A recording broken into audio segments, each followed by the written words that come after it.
Hello everyone, welcome my YouTube channel. তো আমরা ট্রাভেলিংয়েতে গিয়েছিলাম মহালয়ের স্নানে রায়পুর নদীতে। দেখে নেওয়া যাক কি কি করলাম সেখানে গিয়ে।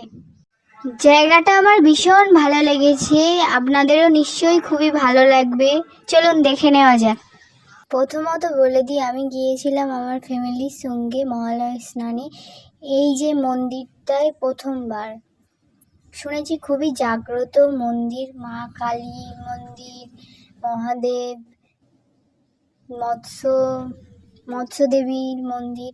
তো আপনারা যদি এখানে কেউ যেতে চান, রায়পুর নদীর লোকেশান আমি দিয়ে দেব, কোথায় আছে জায়গাটা, ঘুরে দেখতে পারেন। খুবই ভালো জায়গা, খুবই সুন্দর জায়গা, চারিদিকে খুবই সুন্দর, ভালো লাগবে। সব কিছুই এখানে আছে, যা যা প্রয়োজন আপনাদের, কোনো অসুবিধা হবে না।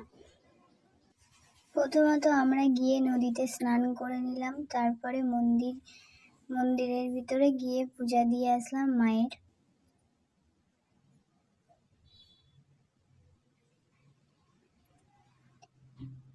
এই যে নদীটা দেখছেন, আস্তে আস্তে জোয়ার আসছে,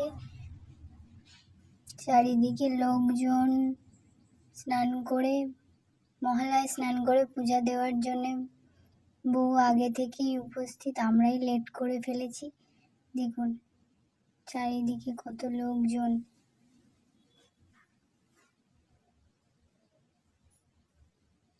এই মন্দিরটা যেহেতু নতুনভাবে তৈরি করা হচ্ছে আর কি, নতুন মন্দিরটা স্থাপন করা হচ্ছে, তার জন্যে 10 টাকা করে নিচ্ছে মন্দিরটার কাজের জন্য। এছাড়া কোনো অন্য কাজের জন্য বা নিজের ব্যবসা হিসাবে নেওয়া হচ্ছে না।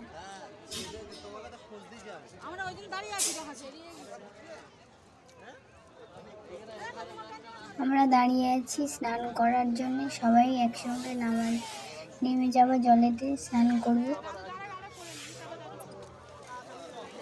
এই যে আমার দিদি প্রথমে স্নান করে নিল, ওর স্নান করা হয়ে যাওয়ার পরে আমি স্নান করব।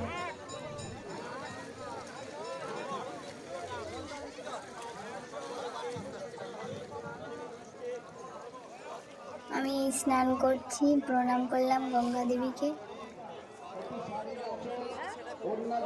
মায়ের প্রসাদ কিনে নিলাম পূজা দেওয়ার জন্য। এখানে সব কিছুই পেয়ে যাবে, যেই দেখছেন এখানে যারা দর্শন করে তাদের জন্য এই কলার রেতে করে অনেক কিছু রাখা আছে, ফুল পেয়ে যাবেন, ধূপ মোমবাতি।